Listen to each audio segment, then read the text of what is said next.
આના માટે પ્રયત્ન કરો. અમેરિકા જવા માટે ફાંફા મારે આ કરો.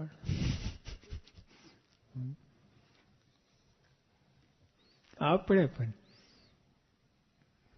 આમ તેમ આમ બધું વલખા મારીએ, બાલા મારીએ, બધું ગમે બકવાસ કર્યા કરીએ, ગપ્પા માર્યા કરીએ, ગપ્પા સાંભળીએ કરીએ. હા, બધું મૂકે આ કરો.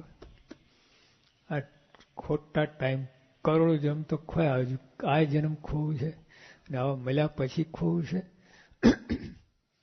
થોડા ડાયા થાઓ અને આ પ્રયત્ન કરો.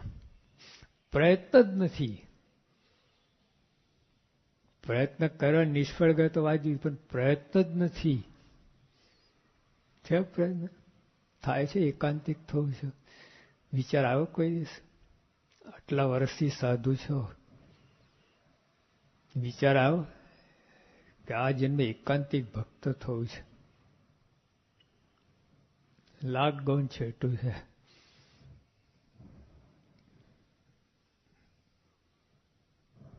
વિચાર નથી. હવે આગળ વાત જ ક્યાં છે? અને મહારાજને શું કહ્યું? એકાંતિક ધર્મ પ્રવર્તક. તેમને જે કરાવવું છે એ તો એનો વિચાર જ આવતો નથી. કઈ રીતે ભક્ત છીએ આપણે? ભક્ત કઈ રીતે? મારા નિષ્કાળ સાંઈ શું લખ્યું? દરેક પ્રકરણના અંતમાં શ્રીમદ એકાંતિક ધર્મ પ્રવર્તક શ્રી સહજાનંદ સ્વામી મુનિ વિરચિતે. પછી બધું આવે છે અંદર, જે પ્રકરણની જે વાત હોય એક લીટીમાં. તો એકાંતિક ભક્ત થવાનો વિચાર આવે ને તો કઈ હજુ લાઈનમાં આવે છે. વિચાર જ નથી. સ્વપ્નમાં એમ 5 જણ બેન ગોષ્ઠી નથી કરતા. આપણે એકાંતિક થવું છે. હવે વિચાર કરે દિલ્હી જવું છે, આમ જવું છે, આપણે કયા નવા સ્થાન બધા હોય ને ત્યાં પિકનિક કરવા જવું છે. પણ ત્યાં જઈને એકાંતિક ધર્મની વાત કરી અહીંયા થતી નથી. કેટલું કાચું છે. કહેવાનું શું? આપણે ઉપર છે, હજુ સૂક્ષ્મ ભક્તિમાં એન્ટ્રી નથી આપણી. ઉપર છેલ્લું છે બધું. હજુ રેતીમાં જ કૂટરારો છે. નીચે ખોદી નીચે જાઓ, પછી સોનું ને હીરો ને તેલ 10,000 ફૂટ નીચે છે. આવશે એટલે કઈ વિચાર તો આવવો જોઈએ કે નહીં? પછી સાધના બધી આગળ બધી વાત છે. સમજ જ નથી આપે એકાંતિક ભક્ત થવાનું.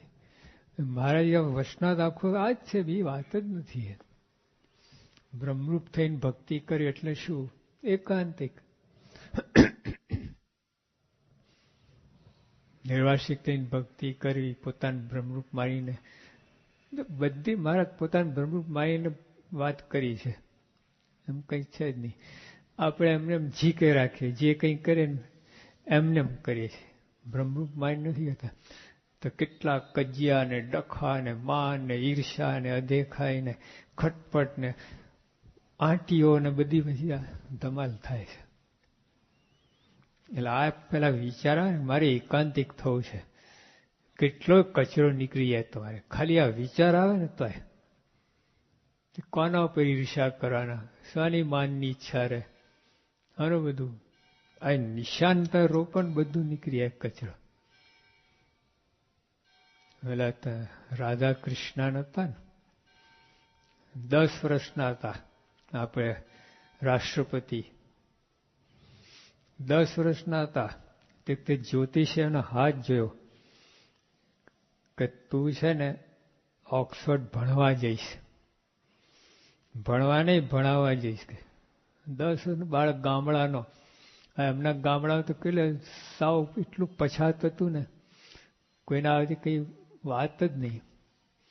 તે તેના વિચાર આવે છે ઓક્સફર્ડ યુનિવર્સિટી ભણાવવા જવાનો 10 વર્ષના. તો જે વિચાર આવે તો પછી કોઈ સાધન નહીં, કાંઈ સગવડ નહીં, પણ તો બધું થઈ ગયું. ગુણાતન ના કહ્યું અક્ષરધામ એવું છે, એવો સંકલ્પ કરવો. આમ ઓર્ડિનરી વાત નથી, એ કરોડ રૂપિયાની વાત છે. આજે સાયકોલોજીમાં નિયમ છે. આ લોકો અત્યારે પેલા આખી ટેકનિક છે, જેમ પેલી આ કાયાકલ્પ ને આ બધી ટેકનિક છે ને, આ ટેકનિક છે. આ તેમ માનસીમાં કરાઈને તો શરીરના રોગ મટાડે. ઓટો સજેશન કે ઓટો સજેશન. અને મનને એવું ત્યાં કેરો ને તો પછી મનને દ્વારા બધું થાય. ઓલા એક જણને ફાંસીની સજા થવાની હતી અમેરિકા. એટલે કે ના ભાઈ, તને અમે સાપ કરડાઈને મારી નાખશું. એટલે કે જે કરો, મારે મરવાનું છે ને. ખુરશીમાં બેસાડ્યો. ત્યાં એ લોકો સાપ લઈને આવ્યા, ઓલા મોટું કિંગ કુબરા, ઓલો કાળો ભમર જે હોય ને, ઓલા જેવું. હવે ઉપડ્યા આપણે છે ને, આંખે પાટો બાંધ્યો અને પાસે સાપ લઈ આવ્યા. સાપનો અવાજ થાય ને, ફૂસ ફૂસ ફૂસ કરે ને, તો આ લોકો એને હાથમાં આંગળી ટાંકડી મારી ખેંચી લીધી. પેલો મરી ગયો. સાપ કરડાયો નતો, ખાલી ટાંકડી મારી ખેંચ્યો. ઓલા લાગ્યું કરડ્યો, મરી ગયો. એટલું નહીં, પોસ્ટમોર્ટમ કર્યું ને તો સાપ કરડે જે ઝેર ચડે એ ઝેર. આ ક્યાંથી આવ્યું? સાપ કરડ્યાના સાપનું ઝેર છે એમાં આવ્યું ક્યાંથી? જો હાથો ચડ્યો છે, આજે તો છે જ નહીં હાથો. બોલો પોસ્ટ હાથો, પોસ્ટ ગ્રેજ્યુએટ હોય ને, પારણા કર્યા પછી આવે ને, પહેલેથી આવે. આપણે તો કઈ મને કોઈ મેળ જ નથી. ખોટો હાથો હાથો શબ્દનો વાપરવો છે. સિદ્ધ કહું છે, ઝોલા સિદ્ધ. ગમે તારે ખાઈ શકે ઝોલા, 24 કલાક ગમે તારે તમે કહો. બોલો, સિદ્ધિ છે. મારે કહ્યું ને કે ભગવાનની ઈચ્છા એના ઊંઘ ના આવે. ખોટા પડે ભગવાન. એ તો 24 કલાક એમાં છે. માધ્યમ જ ઝોલા છે. ઝોલામાં રહીને બધું કરે છે.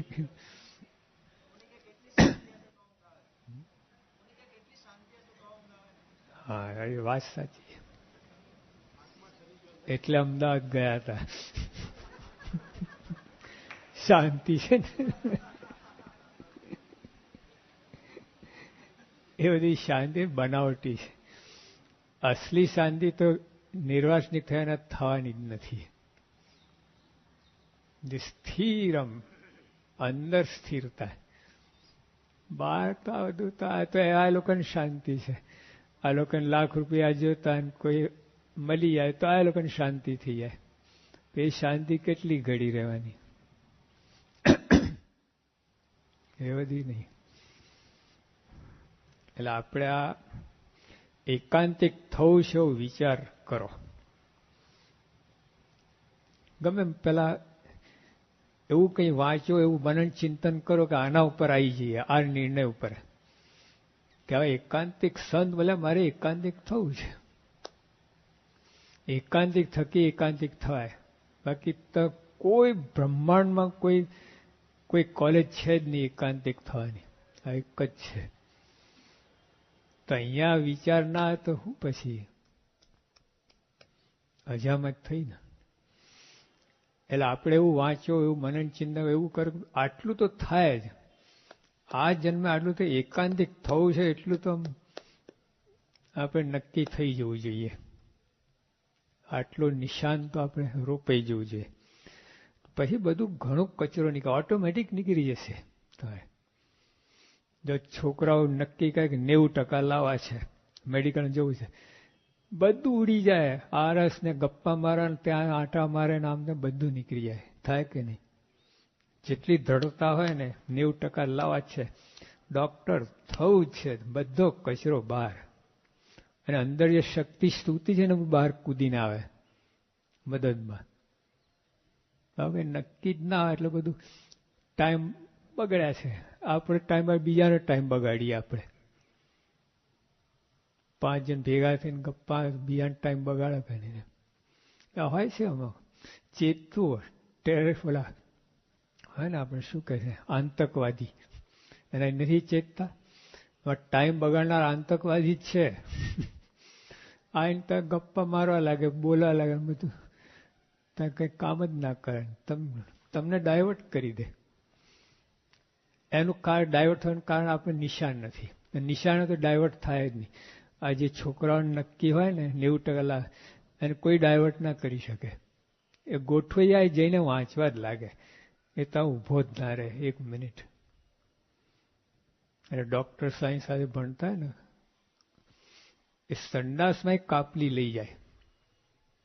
ત્યાં દાઢી કરતા તો એક કાપલી મૂકીને જો નિશાન હતું ગોલ્ડ મેડલ લાવવાનું, વન ચક્કરમાં આવ્યા નહીં. અને આપણે નિશાન નથી એટલે બધું ગમે ત્યાં બેસવાનું, ગમે ઉઠવાનું, ગમે હી હું કરવાનું, બધું પસાર થઈ જાય. એવું છે. એટલે આટલું આ નક્કી થાય એવું કરો, વધારે નહીં તો. એવું વાંચો, એવું ચિંતન મનન, એવું સાંભળો, એવું કરો.